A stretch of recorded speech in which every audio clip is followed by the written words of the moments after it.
The Crustacean Nation Army Mod Spotlight. In today's video, we're going to be checking out this faction mod and showing off every single unit in its army. We're going to be looking at their unit cards, checking out their appearance, and showing a little bit of combat. Don't forget to like and subscribe, guys, and we're going to dive into the melee unit. Just a warning, there's not a lot of diversity on the combat animations, so a lot of this will look the same in the combat other than the model looking differently.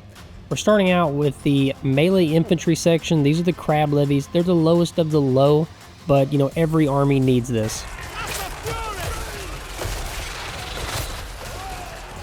I really love this unit. Even though it's a low tier unit, I love the look of this. I think he did a really great job with the whites and the blues here. It just looks awesome to me, and I really loved watching it in combat too. So I'm a big fan of this unit. Again though, very weak infantry unit.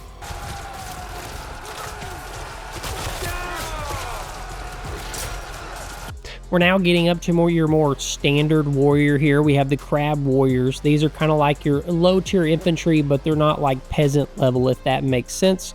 So these guys are going to do a little bit better in combat. Stats go up a tiny bit, and overall I like the design.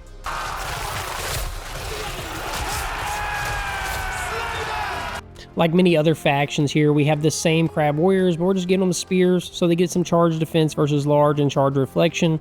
So they're a little bit more on the defensive side, which every faction needs, especially if they have ranged, which this faction does have ranged.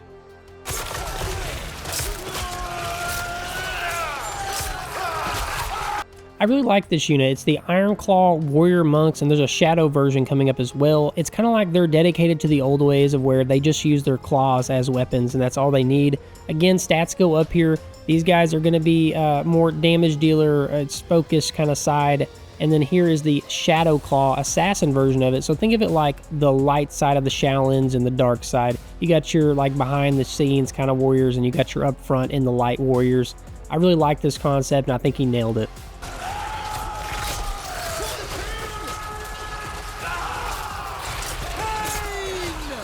Think of your Bretonnian Knights here. We're getting into the Crustacean Royal Guard, but you see all the different colors here. It's kind of like giving you that vibe of like these guys they're like a higher tier status put together into these units, and I really like it.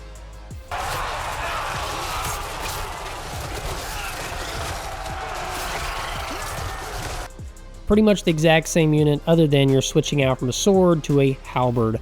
So you're getting more of that anti-large, you're getting more of that charge defense and charge reflection. You're getting a little bit more on the defensive side and just focusing it toward a different type of enemy.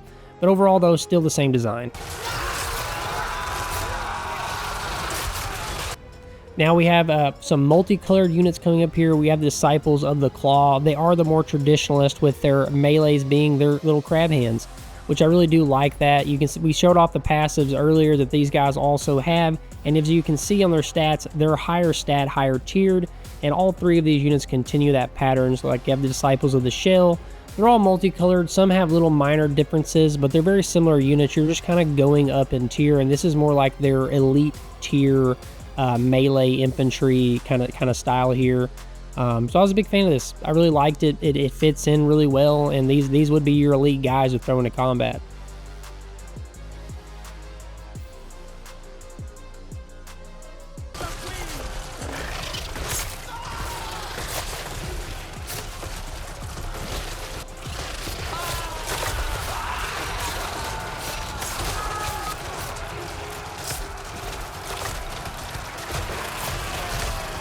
I am partnered with Eneba, and using that, I wanted to make a recommendation. If you're a fan of Total War Warhammer games, I would recommend Total War 3 Kingdoms a lot. The reason why is because you have that hero single unit powerful entity, you know, in the game, and then you also have your more traditional army placement. I feel like if you're a Warhammer player and you're wanting to go over toward a historical sided game, I think this would be your next stop. So I would recommend Total War 3 Kingdoms. The link is down in the description. We are now at a brand new section here. We're at the Missile Infantry section. We have the Crab Levy Slingers. These are their lowest tier ranged unit on this side, and they're just pretty much slinging, I want to say stones or shells, something along that lines, but they're throwing a ranged attack, and it doesn't do a lot of damage, and they don't fire all at once, so it kind of fits in to be low tier. Next up, we have the Crustacean Bombers.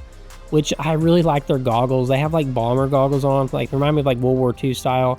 I think it's funny. But yeah, these guys, again, low tier explosives. They don't really do a lot of damage. Most of these guys got back up, but I did like it's flashy.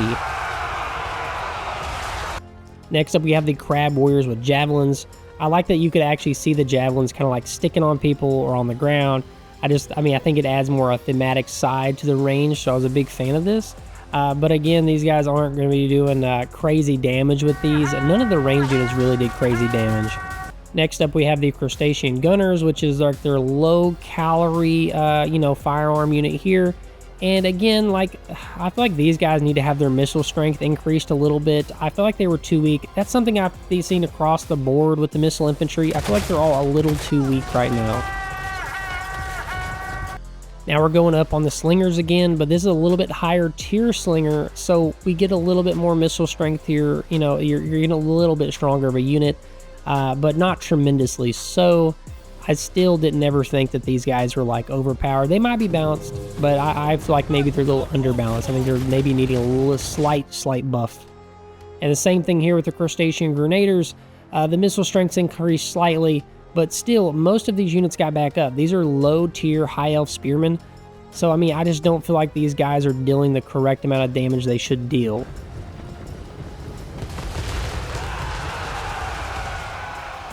So, between the last section and this section with the cavalry, the last section to me needs a little bit more buffing. This section, I think, needs more charge bonus. Because, I guess the way the animations play, when these units charge into another unit, it's like they just go into melee. There's no like big charge animation kind of like you get with cavalry normally. So I feel like it's very lacking visually and then also on the damage wise. So I don't know if maybe he just goes extreme on the charge bonus to give it that effect, or if he increases their mass. Maybe he just needs to increase their mass to where it'll actually physically show it. But I mean, I did like the look of the units. I like their designs. It's just I wasn't a big fan of how they actually looked in combat serving as cavalry, if that makes sense.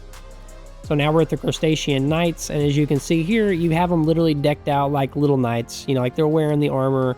You know, they're giving you those Bretonia vibes. I think it's hilarious. It's on the nose. I really like it. So I was a big fan of this. I think that between the missile and the cavalry sections, he's going to need to buff and change some of this, I think, to make it better. This is our last cavalry unit here, the Crustacean Royal Knights. And I've got to say, stats are good on these guys. I really like their stats. I think they did pretty good in combat. Maybe it is just a mass issue they need increased. And then we're moving on to the monster section. Starting off with the monsters, the cavalry mounts gave me a little bit of the creeps, but these are reef snappers. Ooh, they're very spider-like. Oh, I would not want these coming near me at all. But I did like the design. I didn't kick combat for them, but I'm a big fan of this unit type. We have 3 of these units coming up, and then we're going to show combat kind of mixed together. These are the hard shell colossi. These are like your monstrous beasts. These are your medium-sized crabs with their clubs. And as we go up in tier, they're going to look better, and their stats are going to get better like you expect with mini mods. So now, look, we've got a little bit more armor. We've got a better club going on. These guys just look more menacing. And stats have increased as well. These guys performed amazing in combat. I'm always a big fan of monstrous beast units. I just think they look good in combat. And then we're at the last version here, the Black Gulf Gladiators, and every part of them says it. The coloring, the design, there's a lot of details in here. They have the chain mesh thing going in front of their face and a massive club. They just look great.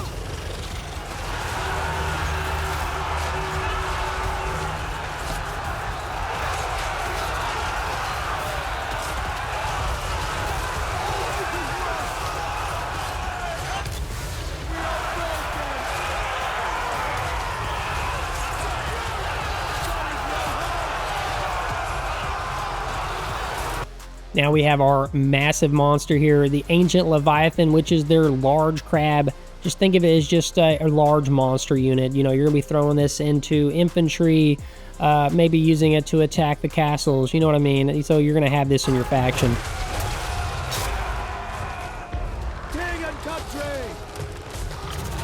Similar to the missile infantry gunners, you now have the monstrous missile beast. These are hard shell cannon backs. Just think of a larger caliber. They're like medium-sized cannons on top of these crabs. So they're doing great range damage, and on top of that, you could always throw them into a melee in a pinch.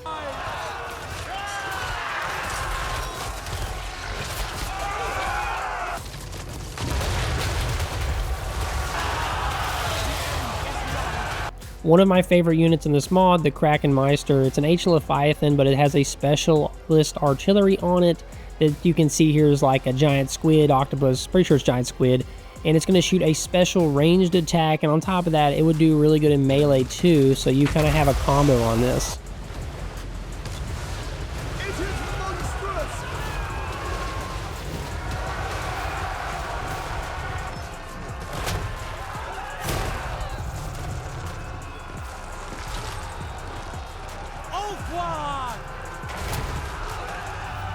Overall, the monster section was great in my opinion, but we're now moving on to the artillery section. We have the basic crab cannons, which I'm going to say this, it's just like every low tier cannon ever. Accuracy is questionable. It doesn't, I mean, it does okay. I wasn't a big fan of this. There's better options coming up.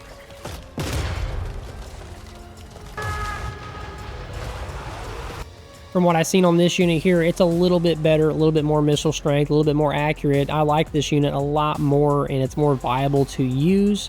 So the better version here, the Norseman's, I would definitely recommend it over the original.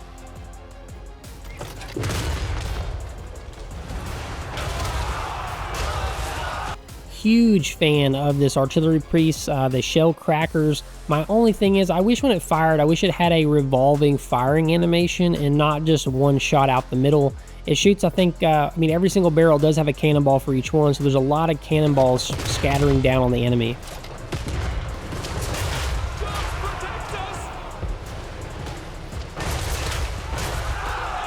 And similar to the monster unit earlier, we have the Kraken Collar. It's a siege artillery. Just think of it like the last that unit, but this is pretty much only stationary, and it has the same specialist artillery attack that it does.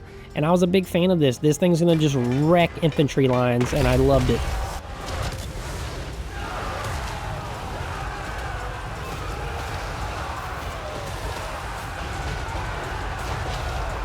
This final section is the end of the video. These are extended roster units. They're Tide Guard, Knights, Slingers, and Cavalry, but I'm not really sure the what you need to do to unlock them and get them in your armies, so I just put them in their own little section. I just want to say thank you for watching this video, guys. Don't forget to like and subscribe, and I will have the poll up for the next mod spotlight very soon. Thank you, guys. Catch you next time.